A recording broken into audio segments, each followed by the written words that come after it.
Please sit.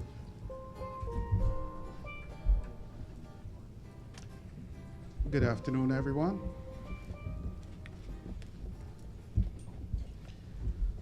Members of the media gathered here at the Lloyd Erskine Sandiford Center,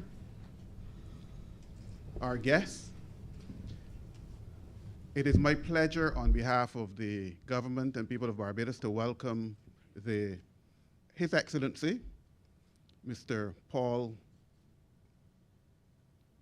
Kagame, sorry, names sometimes give us a trouble. Mr. Paul Kagame, to Barbados and to this event. As you are aware, for the last hour and a bit, we have been involved in bilateral discussions between the two sides, and now Prime Minister and the President will address you. First, however, please let me point out that there is a microphone in the middle, and we would want the members of the media who are asking questions to do so, and first identify yourself. First, we will ask His Excellency to give his opening statement, followed by the Prime Minister, and then we should have questions. Thank you. Your Excellency. Well, Honorable Mayor Motley, Prime Minister of Barbados, members of the media, distinguished ladies and gentlemen, Madam Prime Minister, allow me to begin by thanking you for the opportunity to visit this beautiful country. My delegation and myself feel right at home, and we are truly grateful for your warm welcome and hospitality. I have had rich discussions today with both the President and the Prime Minister. Barbados and Rwanda are separated by a great distance, but we have some common challenges and a lot of experiences to share with each other. In that sense, we feel very close. We are going to be finding concrete ways to deepen the cooperation between our two countries going forward. We're also looking forward to welcoming the Prime Minister to Rwanda for the Commonwealth Heads of Government meeting in June. Through your leadership, Prime Minister, Barbados has been making a mark in global affairs. Your memorable interventions at COP26 and at the last United Nations General Assembly put a spotlight on the inequalities in the global system that we must work together to address.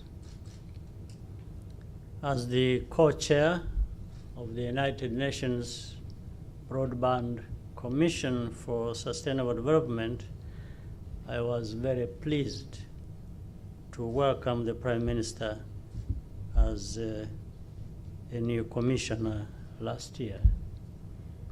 I also wish to congratulate the government and people of Barbados for successfully navigating the country's transition to a republic.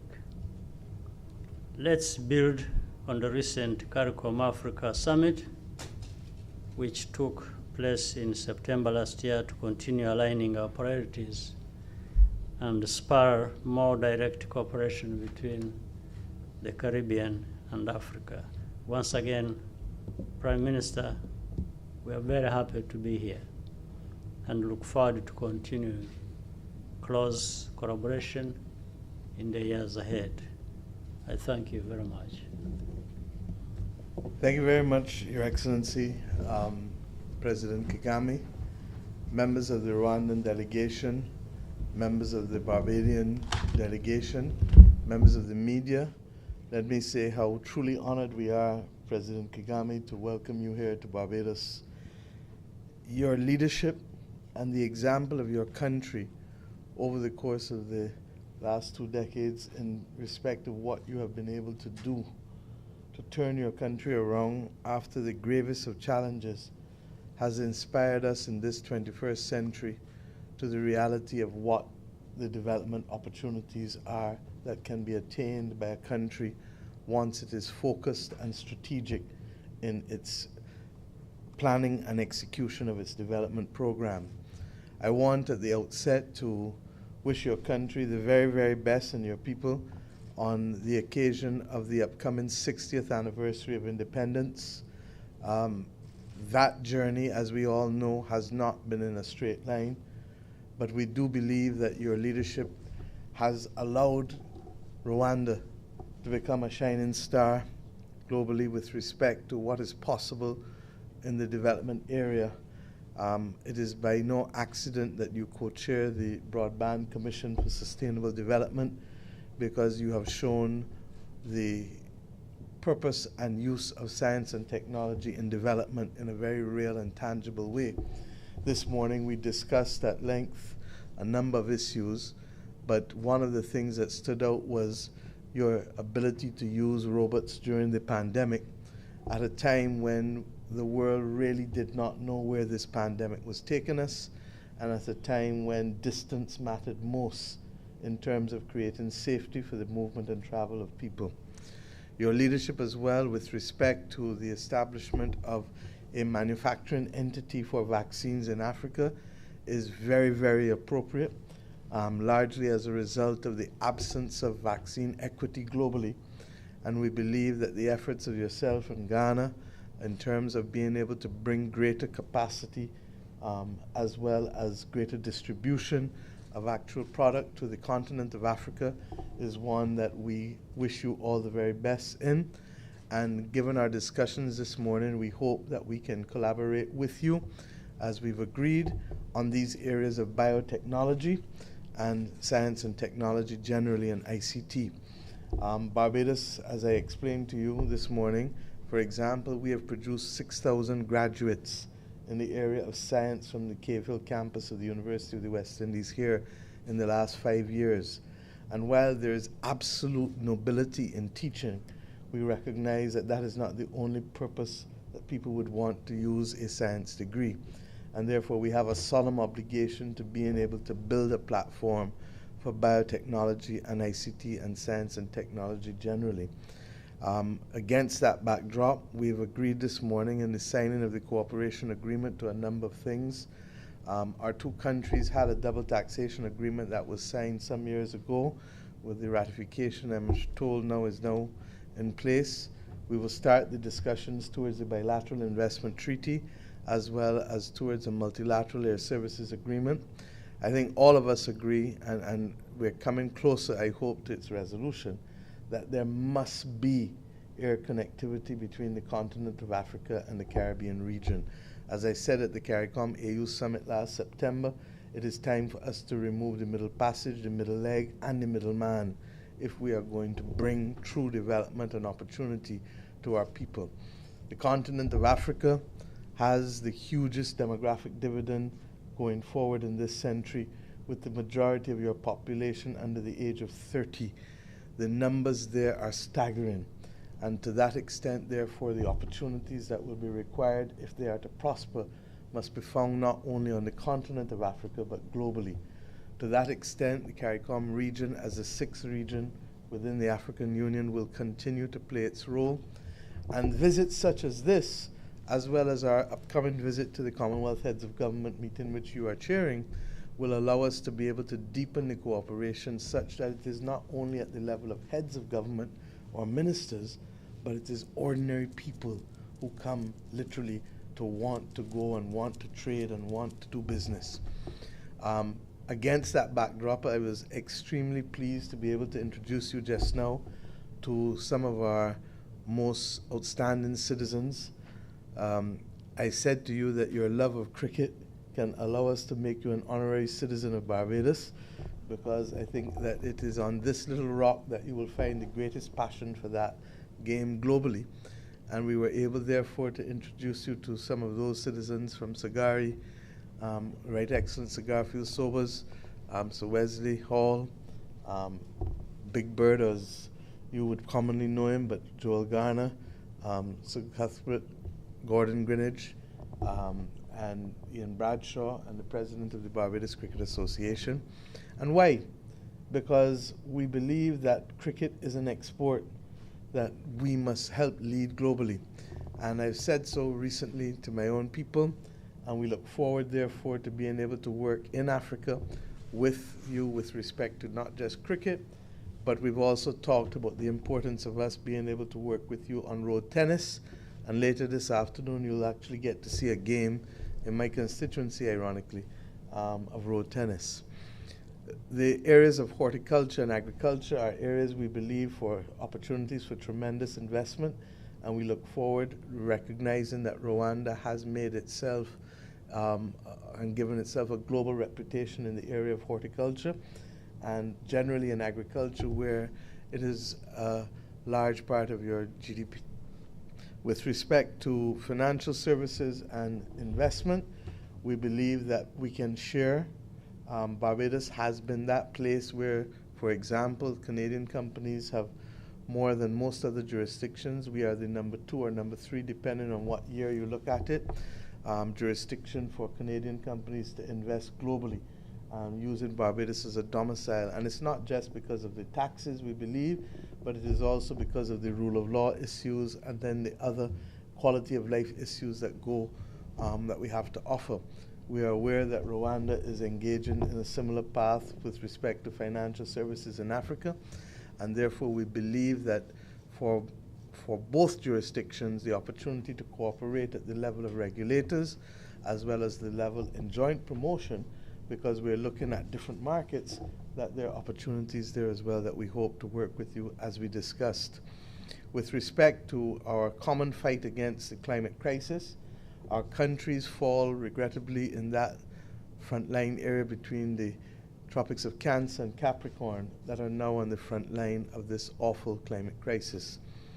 The issue of financing becomes absolutely pivotal for us, given the fact that the timeline towards 1.5 degrees is literally within the next 12 to 15 years, closer to 12, we believe. That does not leave us a lot of time to either mitigate or to adapt, because as you know from your own career, a decade goes in a flash. And therefore, our ability to be able to prepare our countries and our citizens for the worst ravages of the climate crisis is literally upon us now, and the urgency is now. To that extent, we have found solidarity globally in being able to carry the message to the G20 countries, who are responsible, ironically, for 80% of the greenhouse gases, and whose stock of contribution is what has really been the biggest contributor as opposed to the flow that exists today. Finally, sir, the ability for us to work as well in the reform of the international financial institutions that make the rules to determine what we can and cannot do in terms of fiscal space and policy space is even more than ever critical. Your country, as we discussed this morning, is also facing the ravages of inflation in food and fuel. In fact, perhaps even more so than us, because you are on the front line with respect to the importation of wheat from the Ukraine and with respect to other issues, particularly fertilizers, which then affect your agricultural output in terms of the costs that you now have to carry with the sourcing of new markets. What it does do, however, is to raise for us the opportunities to be more self-sufficient and resilient. And I think that we are learning these messages very quickly, and we agree that each of us brings to the table different advantages. CARICOM has one set of advantages, Africa has another set.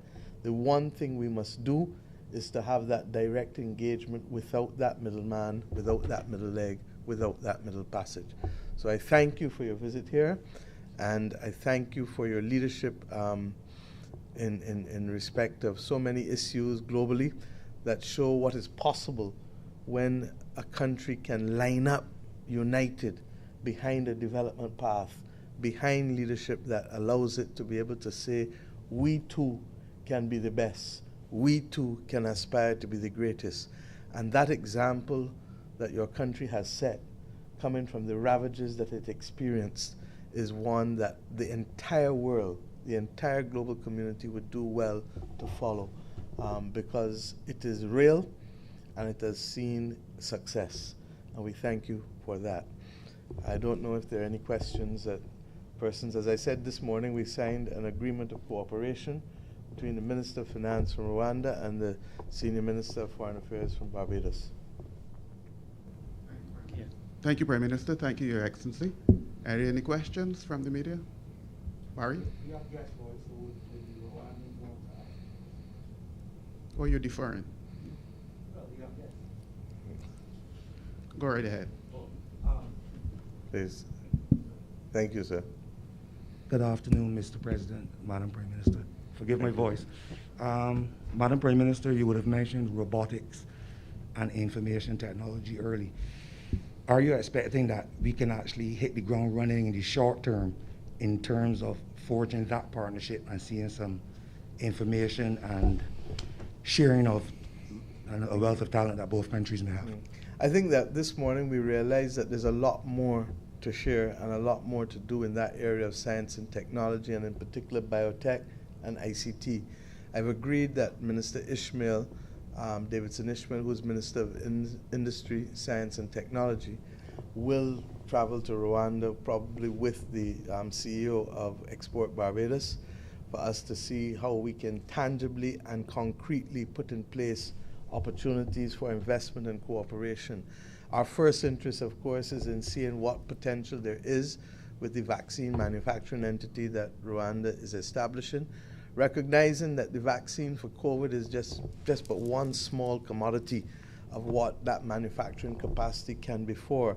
I reminded His Excellency this morning that I'm also working, as you know, as the chair of the One Health Global Initiative with the antimicrobial resistance.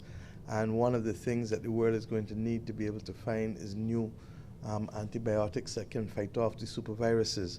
So to that extent, building capacity as early as now must be part of our future, because we expect future pandemics in this century, regrettably, and we have to be ready, knowing full well that no one is going to put us at the top of their list first unless we do it ourselves.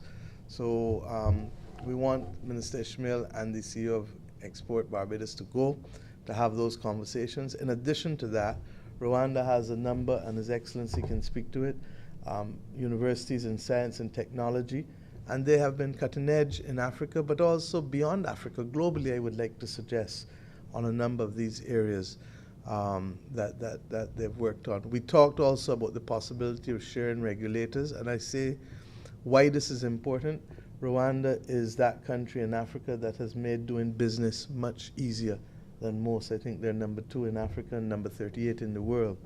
And as you know, this has been a bugbear for us in Barbados, and we feel that the actual trading of personnel will help us to be able to learn from each other in meaningful ways, particularly in the area of financial services and that sector where we have 40 years of experience, but where they have the experience in untangling the bureaucracy and making it easier for people to do business. We feel our officials can learn from them as well.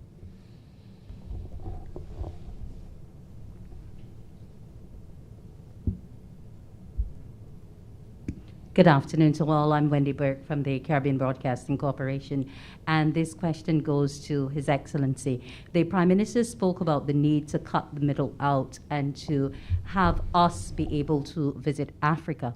How strongly do you feel about your people being able to visit not just Barbados, but the rest of the Caribbean and having that interconnectivity in air travel? Well, I just confirm that there is a huge interest in the people of my country, our region, the continent, connecting not only with Barbados, but the whole of the Caribbean. And you just check on social media, I know you must be following that. You will see a lot of comments about my visit here. And before coming here, I passed through Jamaica. And the comments there from not only my country, but from the continent, speak to that. It's like it is too, already we are too late in a sense to do that. So, but it's never too late to connect and make friends and partnerships, and so we definitely want to do that. And these are some of the Prime Minister has spoken to that, what needs to be done. If we connect directly, if there is a transportation serving both the continent and the Caribbean and the Barbados in particular, and the visa waivers, and so that we make it easy for people to travel and do business and visit. This will be huge. It has a huge potential, and that's what we are working to achieve and make this a reality. So there's no doubt about what you have just raised.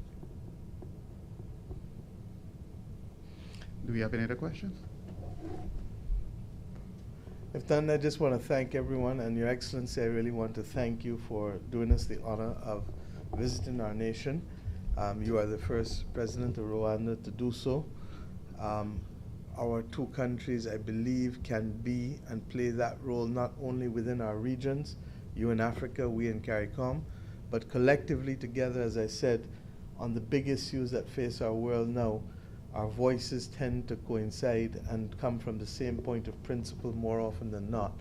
And therefore that collaboration and solidarity, I believe, will allow us to be able to see far more progress than if we try to do it on our own. We are always stronger together.